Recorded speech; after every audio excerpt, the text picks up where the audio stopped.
Dear girls, you know that we are under a compulsory shutdown for our own health reasons, and let us remember that this is not a holiday or a vacation, and we should make the best of the situation by staying at home and yet trying to do something constructive on your part, trying to get a grip over all that has gone by in the semester and start writing answers, preparing for the end semesters. And on my part, I have thought a way out to break this kind of stalemate where a lot of the syllabus still remains undone. The best that we can do is perhaps try to give you these short lecture videos based on the portion of the syllabus that is still left to be done. On my part, I need to complete with you Thomas Hardy's novel that is prescribed in your syllabus, Tess of the D'Urbervilles. What I will do is try to talk about in my tiny videos important elements of the novel the way that I would have perhaps done to some extent in my classroom lectures. So I begin with a general background to Hardy's 1891 novel, and because it is presumed that you as undergraduate students of English Honours have already been acquainted with Thomas Hardy in one form or the other, chiefly through his novels, the novels that you may have done could be Far from the Madding Crowd, or The Return of the Native, or The Mayor of Casterbridge.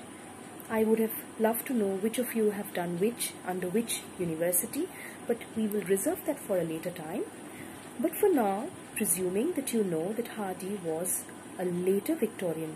writer, his dates being 1840 to 1928. And interestingly, Hardy went about inspiring a lot of the modern First World War poets, Wilfred Owen, Edmund Blunden, Siegfried Sassoon. Apart from being a writer who was talking about very important issues of the Victorian period. Now the Victorian period, at least by the time it was mid-Victorian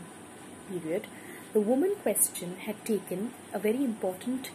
almost a center stage of society, and Hardy was also contributing in his own way through his poetry, through his novel, by creating these very strong, self-willed, self-made women characters. By the time you come to the 1891 Tess of the D'Urbervilles, he is questioning this very idea of the sexual double standard that prevails in Victorian society, where it is always the woman who pays for crimes. And he is referring to this very important and intrinsic part of Victorian literature and art of the idea of fallen woman. And if you go back to the idea of fallenness, the original fall of man and the fall of woman from virtue, from her chastity, you will see Victorian art, which at a later time when I get back to face-to-face teaching, I will be showing you pictures, paintings of the period, especially a trilogy by a painter called Augustus Egg,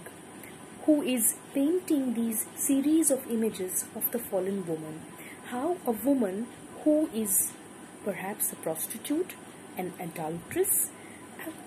at any cost, somebody who has crossed the threshold between innocence and experience, who has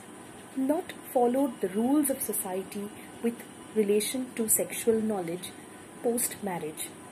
is someone who is not going to be part of respectable society anymore, has to be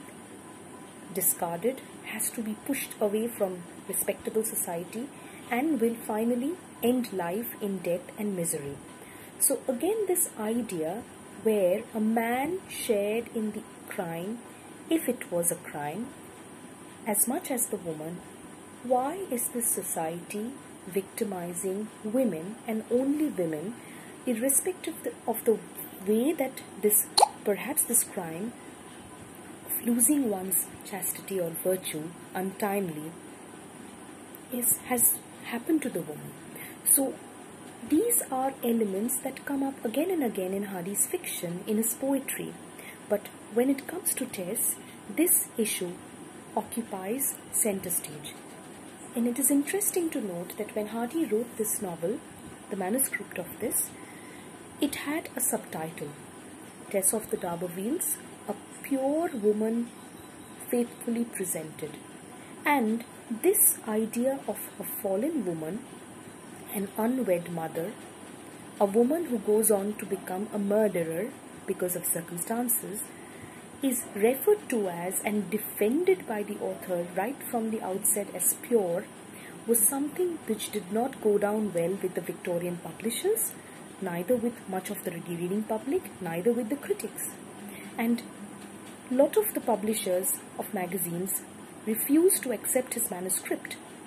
Finally, with a lot of changes and cuts, what we would refer to as Bowdlerizations, Hardy was able to publish his novel from June to November of 1891 in the Graphic magazine. It was later that year that it was republished in the 3-decker volume form, where he was able to bring back the original episodes, which created much controversy. So, Tess, interestingly, is Hardy's truest commentary and his truest indictment of Victorian social mores, the Victorian sexual double standards, and a lot of critics and Hardy himself have said that he invested more into Tess than any other heroine or any other character that he has ever created. Of course, there are negative criticisms against Hardy of being a voyeur, of equally hounding his protagonist Tess towards her death and her misfortunes, but overall, the element of loving kindness and empathy which dominates most of Hardy's characterization, especially of women, is something that touches a reader's heart. Now, when we are looking at Tess of the D'Urbervilles,